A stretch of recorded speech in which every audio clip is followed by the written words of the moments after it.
SC, ST, BC, మైనార్టీలను వెన్నుతట్టి ముందుకు తీసుకొచ్చే MIM party అభ్యర్థులను గెలిపించాలని కోరుతూ మహారాష్ట్రలోని నాందేడ్ సిటీ దక్షిణ నియోజకవర్గంలో కరీంనగర్ ఎంఐఎం పార్టీ నగర అధ్యక్షులు సయ్యద్ గులాం అహ్మద్ హుసేన్ నవంబర్ 13, 2024 రోజున ఎన్నికల ప్రచారం నిర్వహించారు.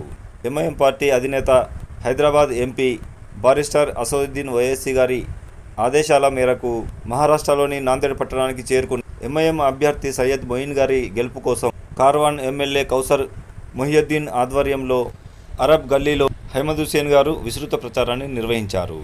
పలుమార్లు ఎన్నికల బహిరంగ సభల్లో మాట్లాడడం జరిగింది. మహారాష్ట్రలో బీజేపీ, శివసేన కలిసి ఎంఐఎం ప్రచారాన్ని, ఎంఐఎం గెలుపును అడ్డుకోవాలని చూస్తున్నాయని అన్నారు.